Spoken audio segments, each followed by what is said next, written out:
সাধারণকালের ত্রয়োদশ সপ্তাহ সোমবার।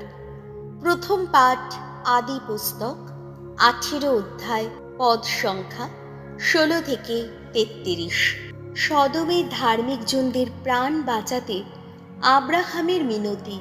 আব্রাহাম যে দিব্য তিনজনের আতিথ্য দিয়েছিলেন, তারা এবার মামরে ছেড়ে রওনা হলেন। তারা সদমের নিম্নভূমির দিকে মুখ করেই চলতে লাগলেন। আব্রাহাম তাদের কিছুটা এগিয়ে দেবার জন্যে তাদের সঙ্গে গেলেন। ভগবান তখন ভাবলেন, আমি এখন যা করতে চলেছি, আমি কি আব্রাহামের কাছে তা গোপন করে রাখব? এই আব্রাহাম থেকেই তো একদিন এক মহান শক্তিশালী জাতির সৃষ্টি হবে।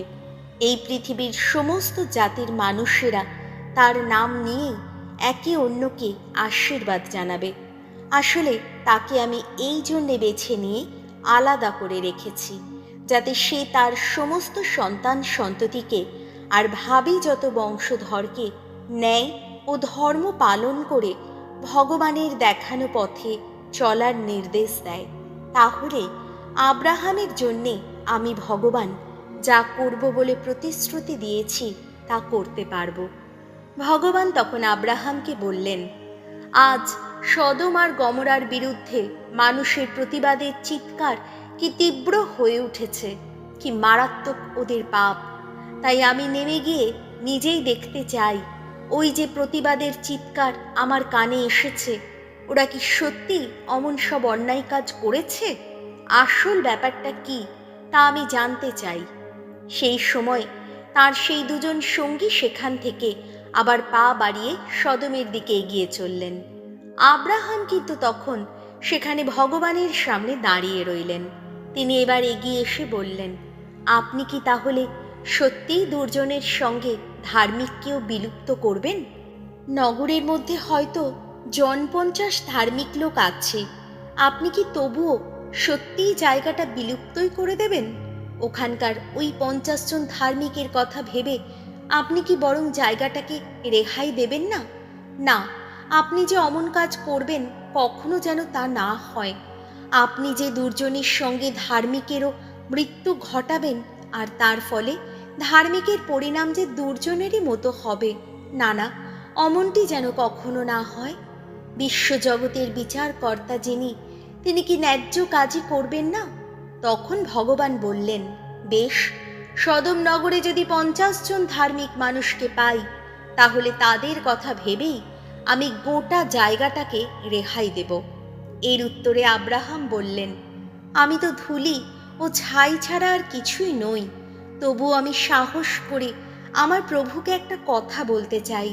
হতেও তো পারে সেখানে 50 জন ধার্মিকের জায়গায় 5 জন কম রয়েছে। তাহলে এই 5 জন কম হওয়ার জন্যে আপনি কি গোটা নগরটাকেই ধ্বংস করবেন? ভগবান উত্তর দিলেন, না, যদি সেখানে 45 জনকে পাই, তাহলে নগর ধ্বংস করব না। আবার আব্রাহাম বললেন, হতেও তো পারে মাত্র 40 জনকেই সেখানে পাওয়া গেল। ভগবান বলেন, সেক্ষেত্রে ওই 40 জনের কথা ভেবেই আমি নগরটি ধ্বংস করব না। আব্রাহাম তখন বললেন, দোহাই প্রভু, রাগ করবেন না, আমি তবুও বলছি, হতেও তো পারে মাত্র 30 জনকেই সেখানে পাওয়া গেল। ভগবান উত্তর দিলেন, বেশ, সেখানে যদি 30 জনকে পাই, তাহলে নগর ধ্বংস করব না। আব্রাহাম বললেন, আমি সাহস করে আমার প্রভুকে এবার বলছি, হতেও তো পারে সেখানে মাত্র 20 জনকেই পাওয়া গেল। তিনি উত্তর দিলেন, বেশ, সেই 20 জনের কথা ভেবেই আমি নগরটি ধ্বংস করব না। তখন আব্রাহাম বললেন, দোহাই প্রভু, রাগ করবেন না, আমি শেষবারের মতো বলছি, হতেও তো পারে সেখানে মাত্র 10 জনকেই পাওয়া গেল। তিনি উত্তর দিলেন, বেশ, সেই 10 জনের কথা ভেবেই আমি নগরটি ধ্বংস করব না। আব্রাহামের সঙ্গে কথা বলা শেষ করার পর ভগবান সেখান থেকে চলে গেলেন, আর আব্রাহামও নিজের তাঁবুতে ফিরে এলেন। প্রভুর বাণী, শাম সঙ্গীত, ধুয়ো। ওগো ভগবান, তুমি দয়াময়, তুমি করুণা নিধান। প্রাণ আমার ভগবানের প্রশস্তি করো। আমার সমস্ত সত্তা তার পুণ্য নামটির প্রশস্তি করো। প্রাণ আমার ভগবানের প্রশস্তি করো। তার কোনো অনুগ্রহ বিস্তৃত হয়েও না কোনো দিন। ধুয়ো, ওগো ভগবান, তুমি দয়াময়, তুমি করুণা নিধান। তোমার সকল অপরাধ আহা তিনি ক্ষমাই করেন। তোমার সকল রোগ ব্যাধি নিরাময় করেন। অধোলোকে পতনের হাত থেকে তিনি তোমার প্রাণ রক্ষা করেন।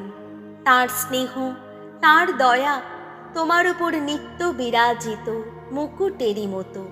ধুয়ো, ওগো ভগবান, তুমি দয়াময়, তুমি করুণা নিধান। ভগবান দয়াময়, করুণা নিধান।